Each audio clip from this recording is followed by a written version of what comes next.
Alright, welcome to episode 2 of my Beyond the Wormhole series, which is an all-stock set of missions. I mean stock parts. You know, it's obviously the Kcalbeloh Planet Pack Mod, which is a mod that adds a wormhole around Sarnus from the Outer Planets mod, which is that tannish one above Jool right there. That's the Saturn analog.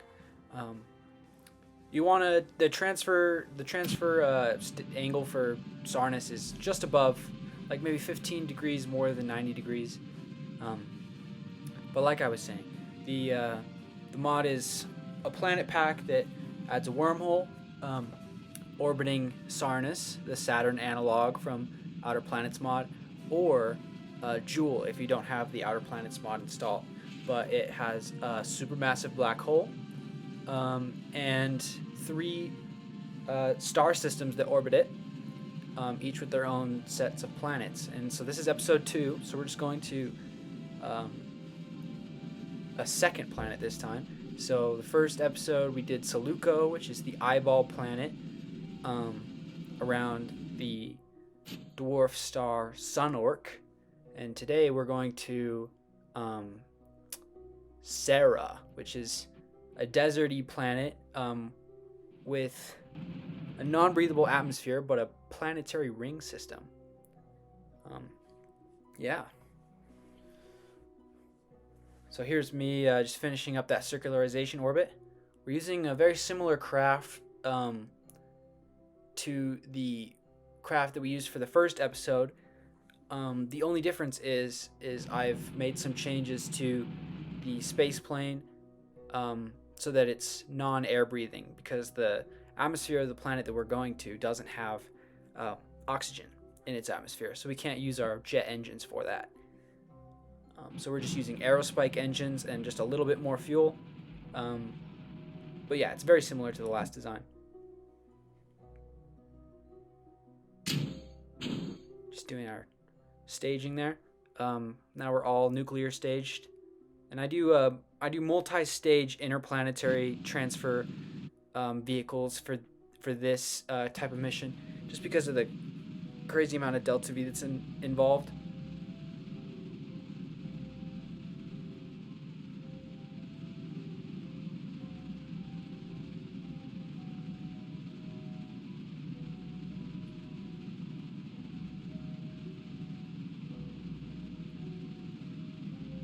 Looks like we've escaped Kerbin's sphere of influence. I mean, you know. So it's a pretty big burn to get our orbital height up to that of Sarnus, which is past Jool. So I'm already playing on ×4 physical time warp, but then I'm adding, I think, a ×4 in post-editing. So it's a pretty long burn. Like I said, there's a better shot of the transfer angle.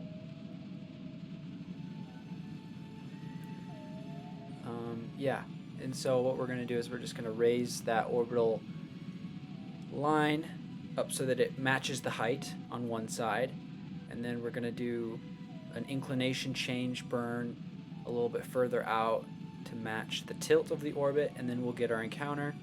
And then we're going to do, we did another stage there, just there. Like I was saying, we're going to do a gravity assist with one of Sarnus's moons to capture around the planet for free, basically, without having to use any fuel. And then once we've captured, we'll just make some changes to our orbits that will fly right through the wormhole that orbits Sarnus. And then once we go through the wormhole, we'll be light years away out the other side of the wormhole that's on the other side of, it's in the Kcalbeloh system. Just did another stage there. Throughout the video, I will adjust the thrust limiter of some of the engines just to keep my craft stable, because it's asymmetrical design with the space plane on one side, but I do that so that because the center of mass as the fuel mass drains out, the center of mass actually slightly changes, so it'll tend to drift off course. I mean, it'll tilt the wrong way. So I'll adjust the engines as I go to make sure that they're keeping the craft properly aligned. So here I'm just doing that inclination change, and looks like we got our counter right away.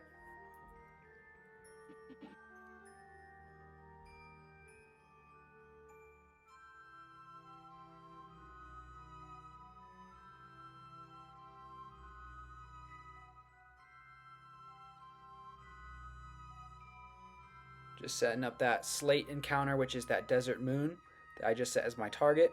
It's kind of like a Tylo situation with Jool, about the same mass as Tylo. Doesn't have an atmosphere, so you can get really close to it and use its pretty large mass to do a pretty cool, like sizable gravity assist.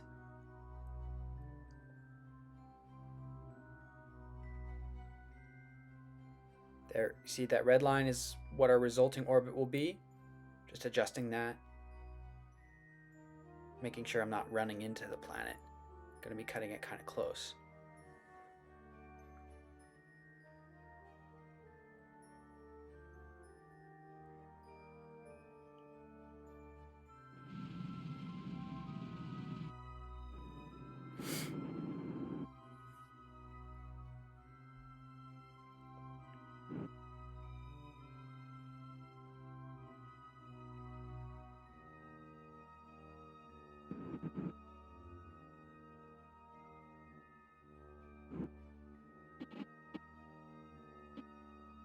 So that green line there is what our resulting orbit will be after we've performed the gravity assist. Just trying to tune it to be as optimal as possible, because after this I'm going to be using this orbit to go to match height with the wormhole around Sarnus, which is that light gray line kind of far out. Yeah, it's like the furthest object orbiting Sarnus in the Kcalbeloh. Is it Kcalbeloh? I have no idea. But any fans of the movie Interstellar would really appreciate this mod, because I think it's kind of like loosely inspired by that. The black hole at the center of the galaxy, I mean not the galaxy, the system has those like mass accretion disks, kind of like the black hole in the movie Interstellar. Pretty cool. And then even really close to the black hole, there's an all-ocean planet, just like Miller's planet in Interstellar, which is the one that they drop down into, and then time dilation is such that they lose like 30 years or something on the surface of that planet because it's so close to the black hole. But we're not going there today. It takes like a crazy amount of delta V to get that close to the black hole. So today we're actually going to the closest planet that's just on the other side of the wormhole. We just completed our gravity assist there. But like I was saying, the closest planet on the other side is it's a pretty, I mean it's slightly bigger than Kerbin, I think, and it has a thicker atmosphere, just slightly though. Yeah, so the wormhole on the other side will pop you out at this planet called Sera, Sera. It's like a desert planet, about the same size as Kerbin, a little bit of a thicker atmosphere. It's a desert planet. It does have like hydrocarbon oceans, although the water is very brown. Maybe you could even call it like a proto-Kerbin. I have no idea. But the reason I say that is it has a planetary ring, which would probably indicate that the planet is not that old for a terrestrial planet of that size. But it makes for some pretty cool visuals.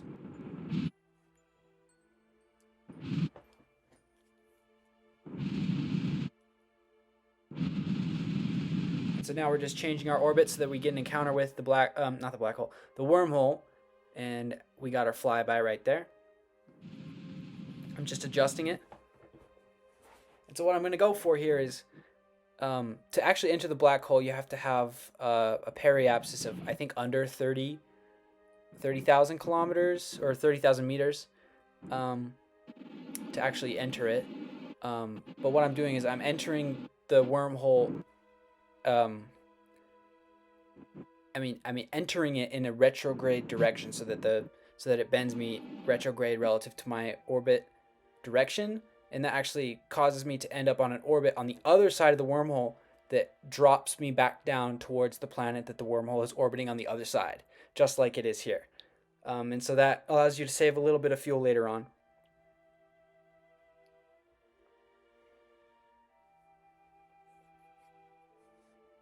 And there we are. We just passed through the wormhole. So I got to zoom out and I got to select the Kcalbeloh system there. Kind of tricky. But yep, there's that black hole. Here's this little first star. This is the second star. This is the system that we've been exploring for the past 2 episodes. But here's the planet that we've just been spat out at. Kind of darker over here in this system. The star's not as bright. It's not as big. It's a darker colored star. A little bit more orangey than Kerbol, which is a pretty white yellow main sequence, I think.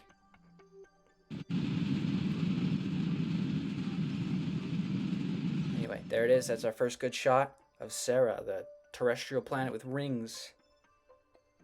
Pretty cool. I've always wondered what it would be like to stand on the surface of a planet and see a system of rings arcing overhead. You know, that'd be awesome. So now I'm just planning my circularization maneuvers. This guy's got an orbital, an atmospheric boundary of, I think, 72,000 something or others. I have no idea, but it's very similar to Kerbin's atmospheric height.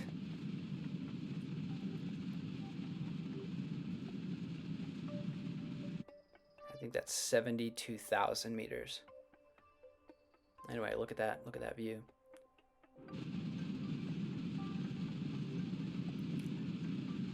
I'm guessing that the atmospheric composition is similar to that of Mars or Duna because it has blue sunsets. So something interesting about Mars or Duna, or this planet in this case, is that the atmosphere refracts or scatters the light differently depending on the atmospheric chemical composition. Like on Earth, one of the reasons why the sky is blue is because it scatters the oxygen or the nitrogen or whatever. Anyway, the chemical composition of the atmosphere is such that it scatters blue light. And on a planet like this, when the sun is at a regular height in the sky, it'll scatter a bunch of orange light, making the day appear orange. But at lower angles, kind of like how our sunsets get all red here on Earth, it'll be blue. And it's like that on Mars, and it has something to do with the difference in the chemical composition of the atmosphere. But anyway, once we land, you'll be able to see that. It's kind of cool. Just doing a quick spacewalk, getting into our space plane.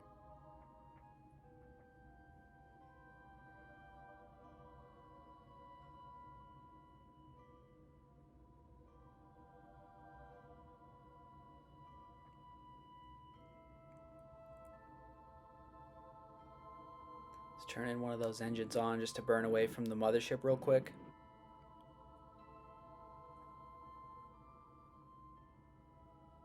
Nice.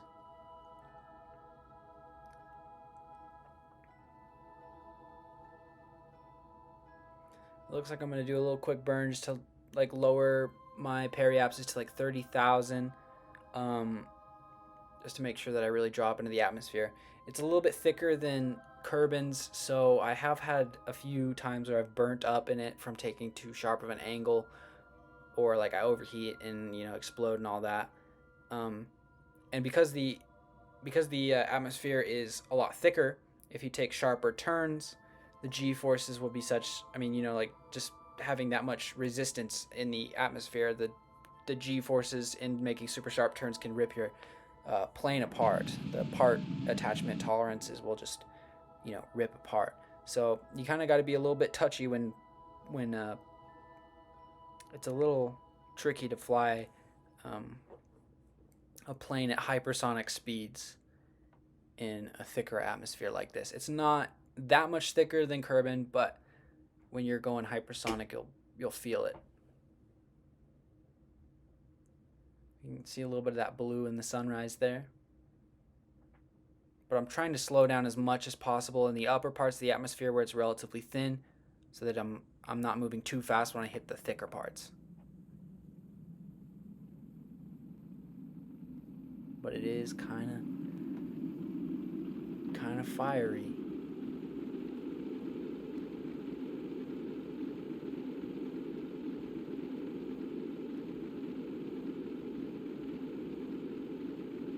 And we can see that black hole in the distance there.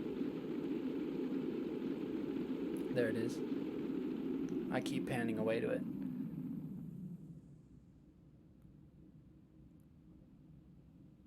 Alright, now we've flattened out. Going through some clouds. Yeah, we just pulled some crazy G's there from that just little adjustment. I think we can see some of the other stars in the system, or maybe those are planets. I have the relative brightness mod installed, so you should be able to see other stars that are actually in-game in the sky. But that's pretty cool. You can see that black hole and also the ring system in the sky. But we're getting ready to land here.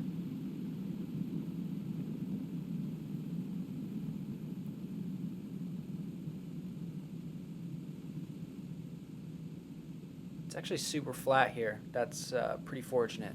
Pretty easy to land.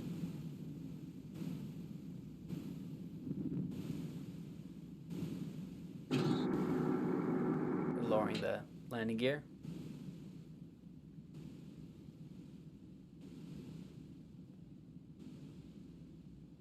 Deploying my air brakes.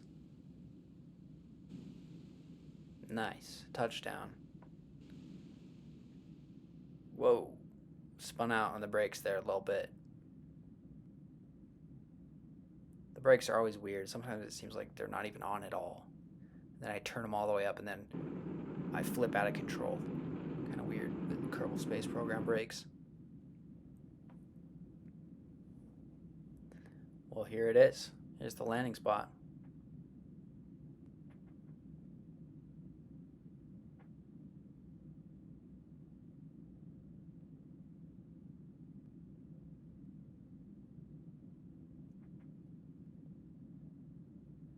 And so this is probably maybe the first planet that you could visit if you downloaded this mod. The first episode I went to the planet that's just the next planet over that's closer to the star in this system.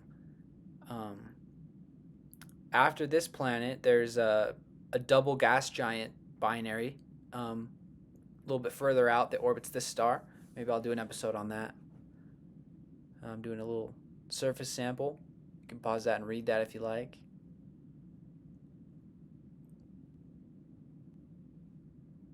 I just want to fast forward here to show you a little bit of that sunset action I was talking about earlier.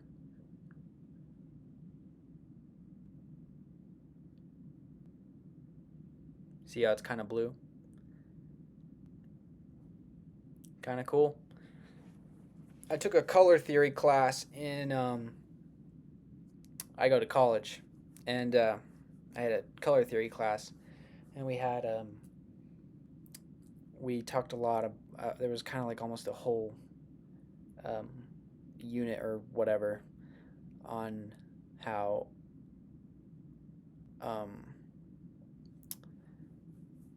the environment affects light scattering or whatever. Kind of cool. All right, time to go. Whoa. All right.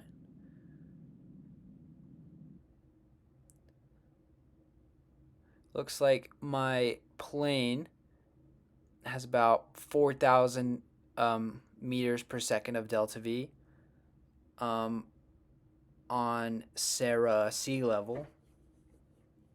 Or I don't know how close to sea level I am, but you know.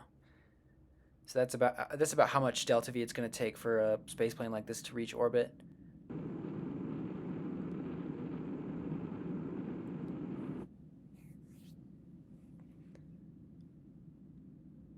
And so I set my mothership as my target, and I'm just throttling up on that vector there on the nav ball. Lift off. I'm trying to pitch up kind of early so that I can get out of the thicker part of the atmosphere as soon as possible. I think that is probably the best way to fly in a thicker atmosphere, although I don't know. Suggestions are recommended. I would appreciate it.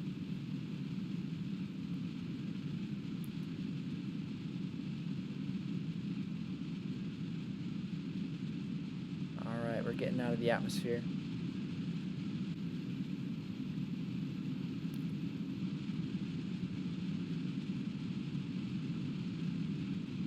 Alright, just cut the engines. We're going to coast up to the apoapsis.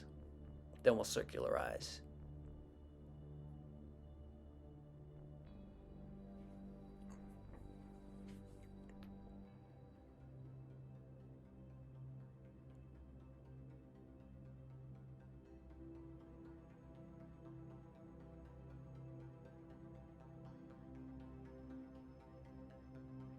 Looks like it takes almost 1,000 meters per second of delta V to circularize at this height. Yeah, just got to make sure to build an SSTO for a planet like this. Just take that into account. It actually took me a couple of tries for sure. I think this is the third iteration of the space plane that I did to get off this planet. On previous missions, of course.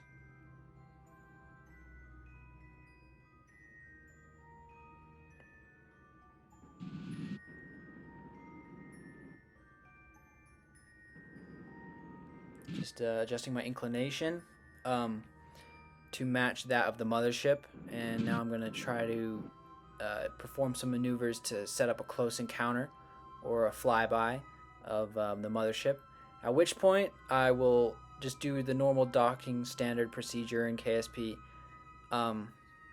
where you switch the nav ball to target, set the mothership as your target, obviously, get a close encounter, and then cancel out all your relative motion, which if you have your nav ball set to target, you could point retrograde to target and then burn till your relative motion is 0, and then you will have essentially matched orbit with your mothership, and then you can dock or spacewalk over or whatever. But that's basically how that's the quick on rendezvous, orbital rendezvous in Kerbal Space Program. Whoa, seizure alert there.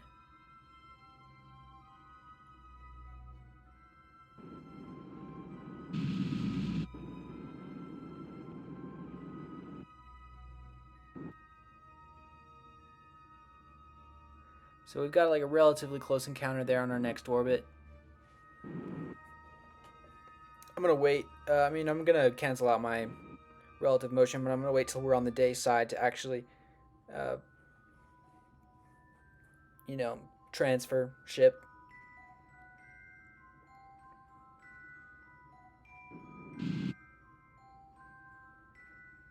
Just making a quick inclination adjustment there.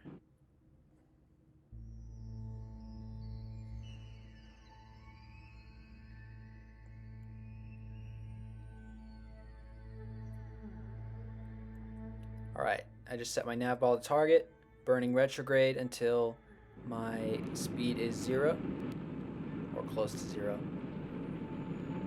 Overshot it there.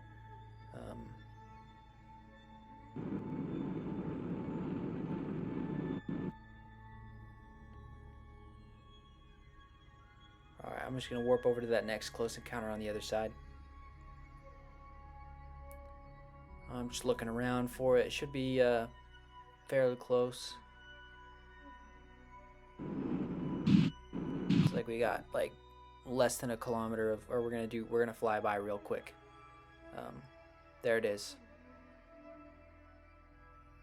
Might do a burn real quick, slow down. Alright, nice. So I'm basically already out of fuel, and I actually forgot to put any RCS thrusters on this thing, so docking would be kind of a pain anyways. So I'm just gonna spacewalk over there.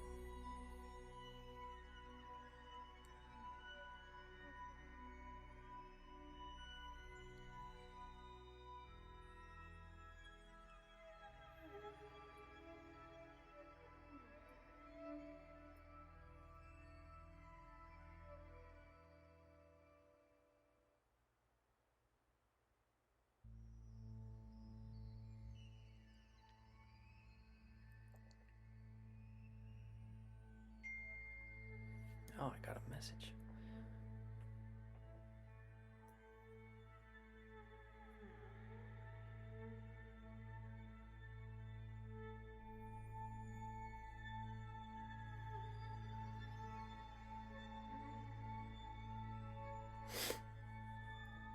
Alright, so now I'm just thinking about how I'm going to get back up to the wormhole there so I can start heading back home.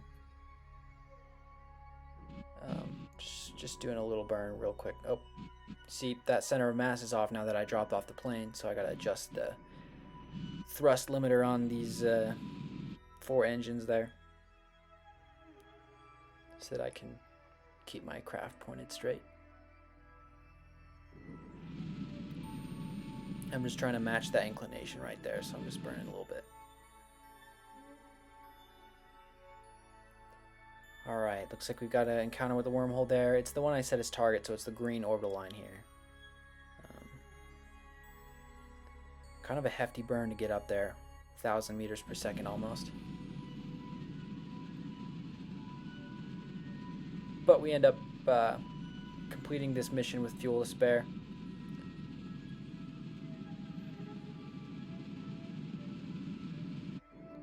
On my own personal playthroughs of some of this mod, I've actually made it to some of the other star systems that orbit the black hole. They kind of orbit relatively close to each other, so you can actually make it there with stock parts. But after you, like, I like to play with planet packs and these kinds of things because it's cool. It's an extra challenge. More things to explore.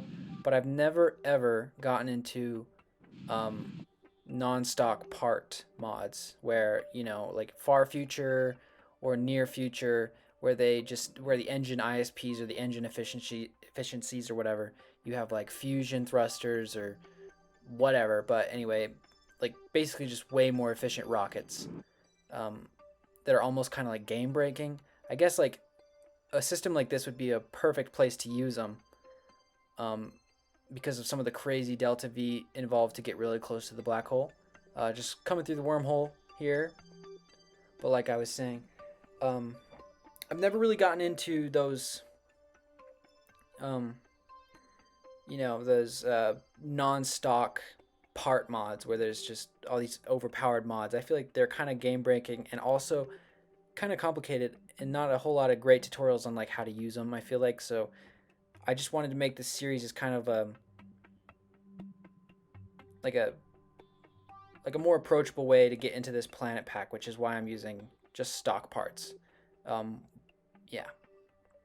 And so here I am on Sarnus, on the Sarnus side of the wormhole, and I'm just burning in retrograde to Sarnus, which will drop my periapsis on the other side of the sun, as you can see. And I'm just going to intersect that with Kerbin's orbital line, just set as target. Gonna do a inclination change on the other side there. And then on the next few passes, we should be able to get a intercept.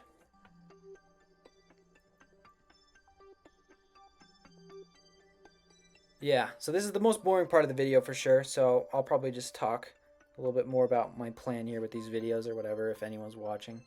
Um, yeah, I just found out that you can explore a sizable part of this planet pack, the Kcalbeloh Planet Pack, with stock parts.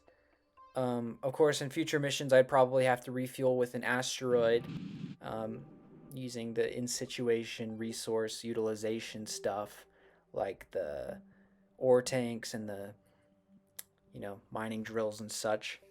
But I just wanted to make this little series to see how much of the Kcalbeloh, is it Kcalbeloh? How much of that mod we can explore um, using just stock parts.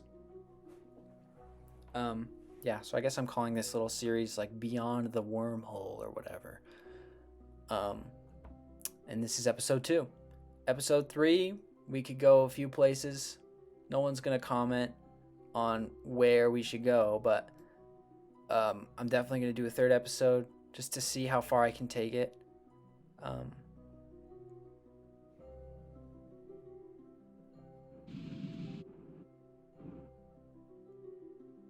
I actually totally overshot that, so I missed my my intercept with Kerbin, so I'm gonna have to do another one on the other side of the orbit again. So that's what, like another 8 years.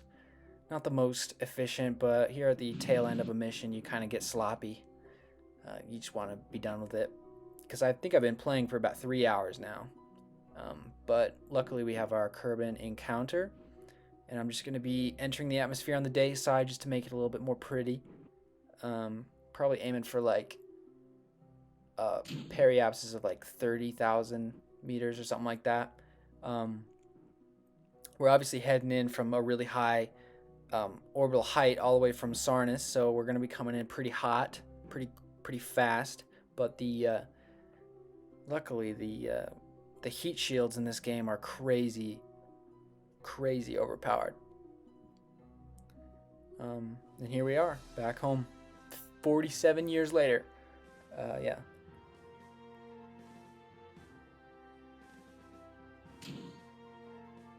All right.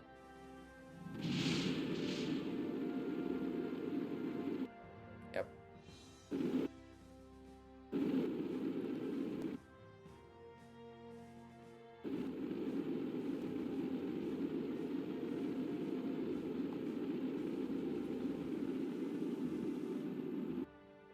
Looks like the mission's going to be a success. All that's left is deploying the chute.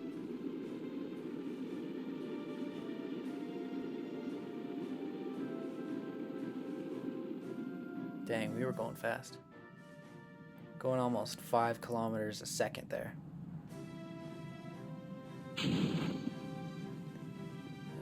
Looks like chute's deployed. But yeah, this is the Beyond the Wormhole series. I'll go to another one next time. Stock parts. Whoa, accidentally blew up that heat shield there. Yep, next time.